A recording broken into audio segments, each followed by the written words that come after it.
I watched my wife give birth to 4 children right there in her in the delivery room with her. And she does not, you know, when you have a baby, it takes 9 months, doesn't it? You don't say to yourself, oh my God, I gotta have a baby, I gotta get pregnant, I gotta deliver it, I gotta go through labor, because that'll just drive you. And there are people who do that. And it's a torture for them. But I watched her do it one moment at a time in labor. Not what's going to happen an hour from now, what's going to happen this afternoon, am I going to have the... none of that. And she did it all naturally because it was all... And her mind was so strong as she was doing it that I couldn't even penetrate. I couldn't even communicate with her. She was so focused on just being here. She would say, these are not labor pains. These are just signals.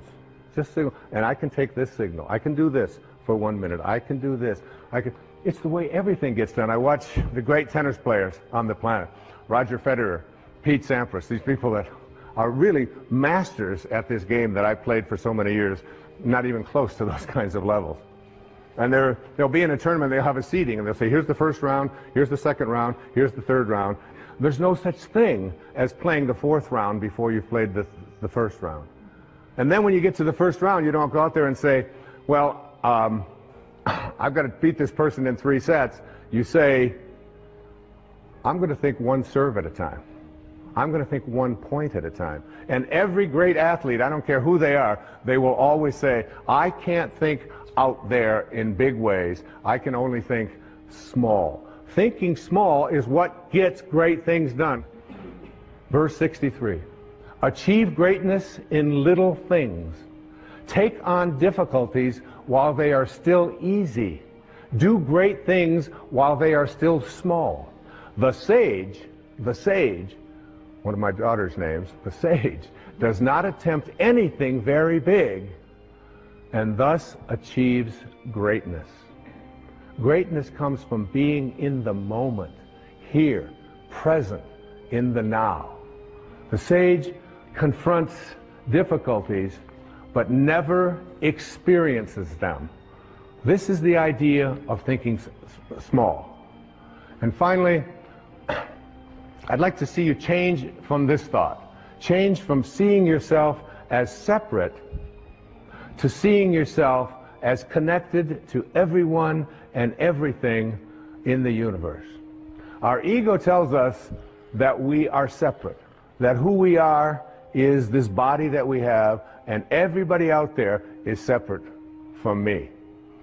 Nothing has been more profound and more powerful and important for me than this verse of the Tao Te Ching. This idea that we are all one. That all of us emanated from the same source. And by doing so, by emanating from the same source, we need to see ourselves as connected to every single being, every single person, every single flower, every single tree, every single animal. If you can see yourself in everyone, we're all connected. It makes about as much sense to me to have a smoking section in a restaurant as it does to have a peeing section in a swimming pool, right?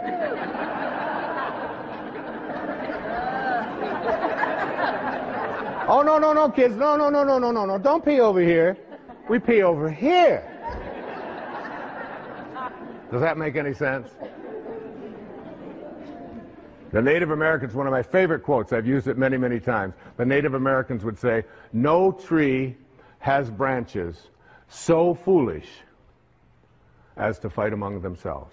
No tree has branches so foolish as to fight among themselves. We are all branches on a tree called humanity. When you read the Tao, when you read this idea about changing these thoughts and changing your life, you're going to see endless verses that speak to the absurdity of the idea of you having an enemy. The idea that you and anyone else on this planet is an enemy. In the Tao it says, I and enemy cannot exist in the same sentence. And he said, even those who go to war, the ones who will triumph in war are those who go to war without an enemy. And they will treat every victory in war not as something to celebrate, but as a funeral, as an indication that we haven't reached the highest place within ourselves to see that even those people that we judge to be our enemy are really connected to us.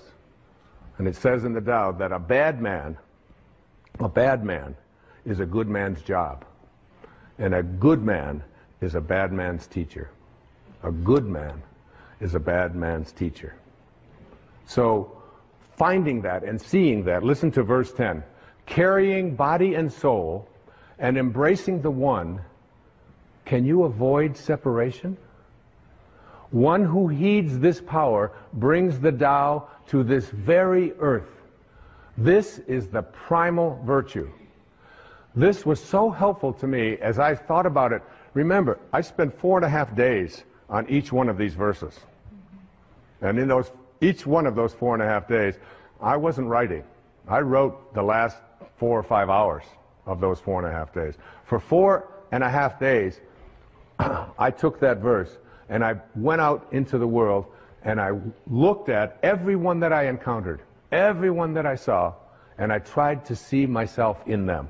The person that was, dressed differently than I would dress, the person who was not as attractive, the person who was very old, the person who was very young, the person who used language particularly that was possibly offensive. When I would look out there and I would practice not judging, because the only difference between a flower and a weed is a judgment, isn't it? It's just a judgment. It's just a judgment.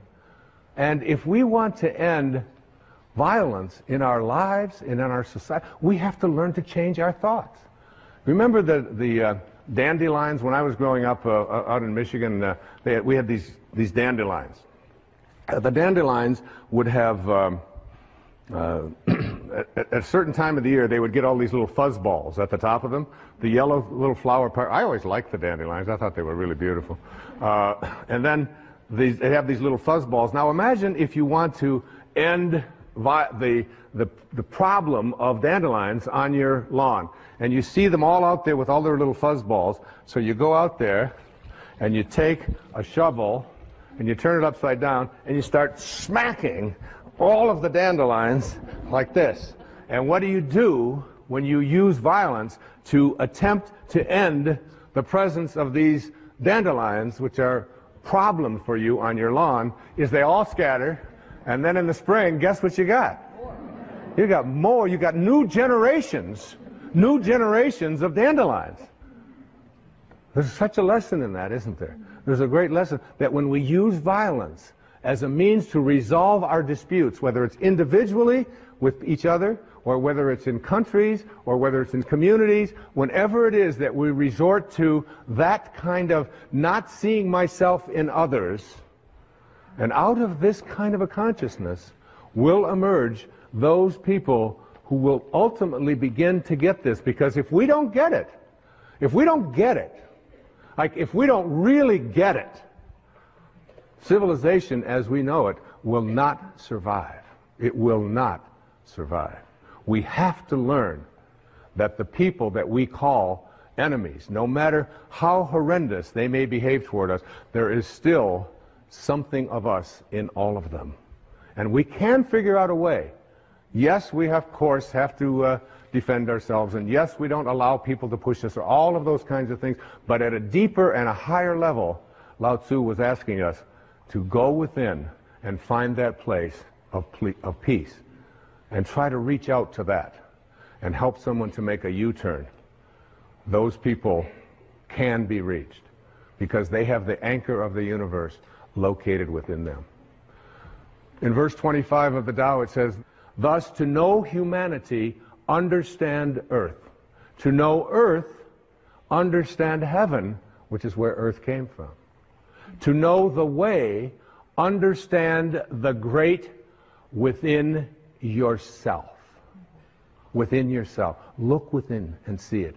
Now, every single person watching this program will have conflicts with somebody in their life on a fairly regular basis, especially if you're in a marriage or in a partnership of some kind. Certainly if you have children, you're going to have conflicts. Now think about what you do when you have a conflict and that conflict comes to an end.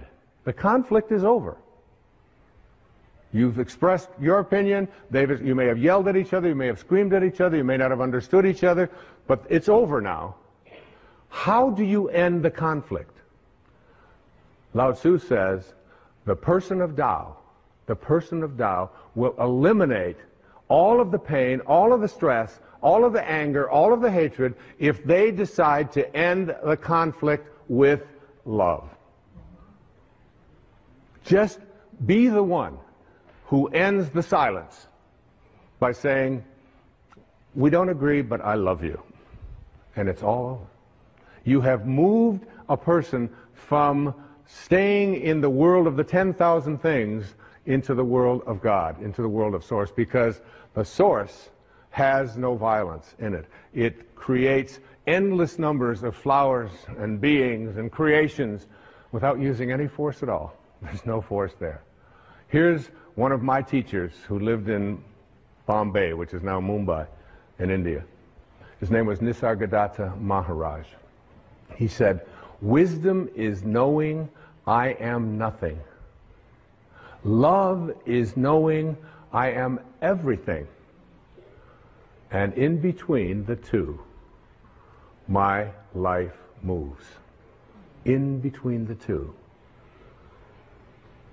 The ability to take a conflict and to end it with love is one of the most powerful things that you can do. It has been a great lesson for me. When we have a conflict, what we do is I will be the person that will pick up that phone. You can be certain of it. I will end that conflict with love. And guess what that does to the conflict?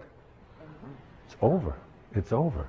You can't pick a fight with someone who just doesn't want to fight anymore, who just sends you love. So I want to summarize some of these thoughts, and there are so many. Change your thoughts based upon the wisdom of the Tao, and your life will change. There's many principles to live by in the Tao. First, remind yourself that there is no way to happiness. Happiness is the way. Bring happiness to all that you do. You accomplish much by trying less. It's so inconsistent, isn't it, with what we lived in the Western world. But the less you try, when I go out and swim in the ocean, and I do it almost every day, I try to do between 30 minutes and an hour every day, being out there in that ocean. And I just get out there, and if I try less, my arms just seem to know what to do, and the breathing just all works, and I can swim all day. As soon as I try, as soon as I struggle, as soon as I start trying, the minute that I move myself into trying, it's like if I were to take this little cap here and drop it right there and say, I'm going to try to pick this up. I'm going to try to pick this up. This is what Lao Tzu was speaking about. So all of this, I'm trying, I'm really trying. All of this is called, in reality, not picking it up. That's what that's called, not picking it up. But when I just get easy and do less. See yourself, the Tao says, in everyone you encounter. A great lesson. Every single being, especially the ones that we read about who we're told are our enemies. See yourself in them. Know that whoever they are, wherever they live, they want what we want. They want what I want. They want to be at peace. They don't want to be always struggling. They don't want to be sick. They just want to be loved, whoever they are. I know the skepticism of that. It's like, yes, but, all of the yes, buts. But if they got it too, see, Lao Tzu wasn't speaking to, well, some are going to get this and some probably won't. He was speaking to all of us. Trust in others, the Tao says, to know what's best for themselves. Trust in that. Trust in the pliability, the flexibility of your babies.